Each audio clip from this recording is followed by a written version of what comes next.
जय श्री श्याम दोस्तों, आज हम अपनी पवित्र पुस्तक भागवत गीता के कुछ नियम पढ़ेंगे। और जो संसारिक इंसान भागवत गीता के कुछ नियम पढ़ लेता है वह सोच लो कि अपनी सभी समस्याओं का समाधान स्वयं ही ढूंढ लेता है। भागवत गीता का जन्म उस समय हुआ था जब कुरुक्षेत्र में दो सेनाओं के बीच खड़े होकर भारी तनाव के समय भगवान श्री कृष्ण ने अर्जुन को जो ज्ञान की बातें बताई थी उसे ही भागवत गीता के नियम कहा जाता है।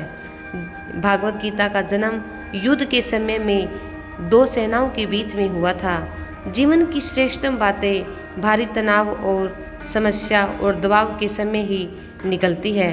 अगर आप दिमाग को शांत और मन को शिथिल रखने की कोशिश करें तो सबसे बुरी परिस्थितियों में भी अपने लिए कुछ न कुछ अच्छा और बेहतरीन ही निकाल पाओगे। यही सिखाते हैं भागवत गीता में हमारे श्री कृष्ण भगवान जी।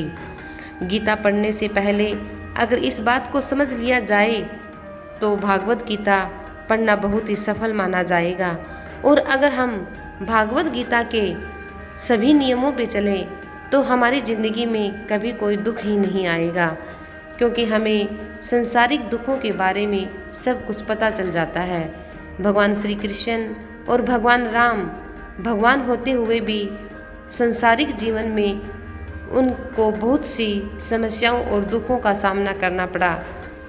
हमारे श्री कृष्ण भगवान का जन्म एक जेल में हुआ था और जन्म लेने के तुरंत बाद ही उन्हें रात में एक उफनती यमुना पार कर गोकुल ले जाया गया।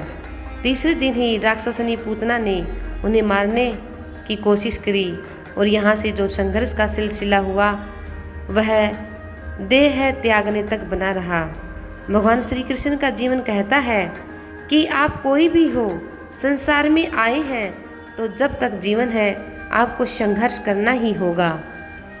वे चाहे श्री कृष्ण भगवान हो या पुरुषोत्तम श्री राम भगवान, मानव अवतार लेकर परमात्मा भी संसारिक चुनौतियों से बच नहीं पाए। लेकिन श्री कृष्ण ने कभी भी किसी भी बात की शिकायत नहीं की और हंसते हंसते सभी समस्याओं को झेलकर आगे बढ़ते गए।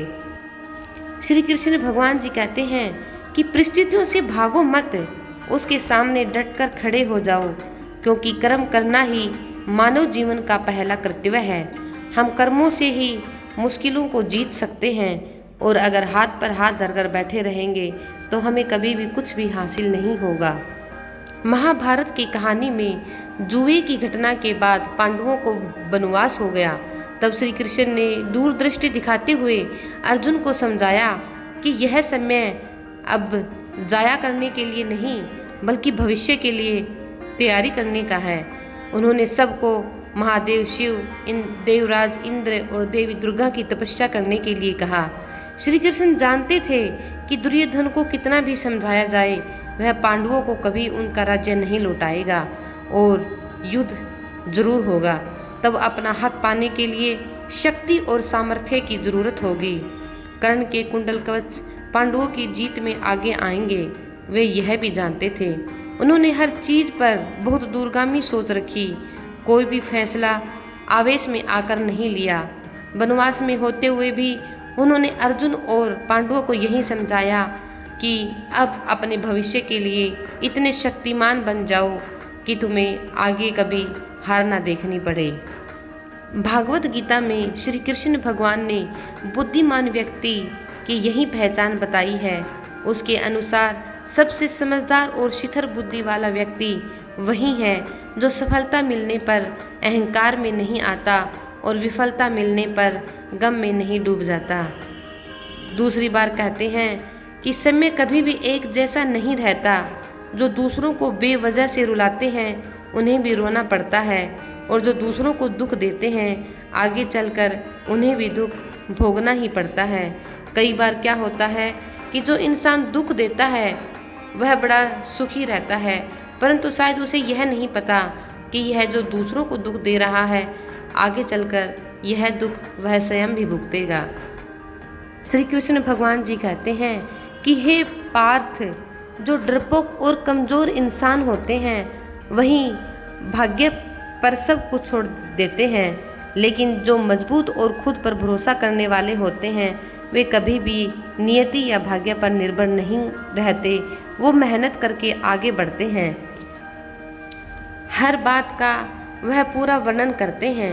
फिर श्री कृष्ण भगवान जी कहते हैं कि जो इंसान सिर्फ दिखावे के लिए अच्छा बनता है, परंतु आप परमात्मा की नज़रों से कभी भी कहीं भी नहीं बच सकते, बल्कि भीतर से ही परमात्मा आपको जानता है। इसलिए कोई भी बदलाव पूरी तरह से स्वयं के लिए होना चाहिए, दूसरों के लिए नहीं, दिखावे के लिए नहीं।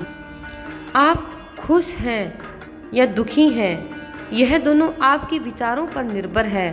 अगर आप प्रसन्न रहना चाहते हो तो आप हर हाल में प्रसन्न ही रहेंगे, और अगर आप अपने मन में बार बार नकारात्मक विचार लाएंगे तो आप दुखी ही होंगे। विचार ही हर व्यक्ति का शत्रु है और मित्र है। आपके विचार ही आपको सुख और दुख दोनों ही देते हैं। इसलिए अपने विचारों में नकारात्मकता नहीं, सकारात्मकता लाएं। किसी के साथ चलने से ना तो कोई खुशी मिलती है और ना ही कभी लक्ष्य। इसलिए मनुष्य को सदैव अपने कर्मों पर विश्वास करते हुए अकेले ही चलते रहना चाहिए।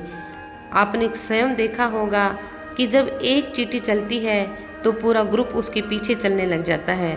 उन्हें पता ही नहीं होता कि वो कहाँ जा रही हैं, बस उसके पीछे चलती रहती हैं।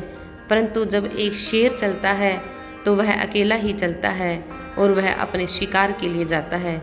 उसे किसी की ज़रूरत नहीं होती, क्योंकि उसे खुद पे पूरा भरोसा होता है। भगवान जी कहते हैं कि मनुष्य को कभी भी अहंकार नहीं करना चाहिए। अहंकार मनुष्य से वह सब कुछ करवा देता है जो उसके लिए सही नहीं है। अंत में वह यह अहंकार ही उसके विनाश का कारण बनता है। इसलिए जीवन में जितना जल्दी हो सके अपना घमंड और अहंकार उसी समय त्याग देना चाहिए। भागवत गीता में श्री कृष्ण भगवान यह भी कहते हैं कि किसी भी इंसान का पतन उस समय शुरू हो जाता है जब वो अपनों को गिराने की सलाह गैरों से लेना शुरू कर देते हैं। सरल व्यक्ति के साथ किया गया छल आपकी बर्बादी के सारे द्वार खोल देता है। चाहे आप कितने भी बड़े शतरंज के खिलाड़ी क्यों न हो, लेकिन सरल व्यक्ति के साथ और भोले भाले व्यक्ति के साथ किए गए छल और धोखा आपको पतन की ओर ले जाएगा, और उसके बुरे परिणाम से आपको कोई भी नहीं बचा सकता, क्योंकि वह बुरा परिणाम आपने अपने लिए खुद चुना है।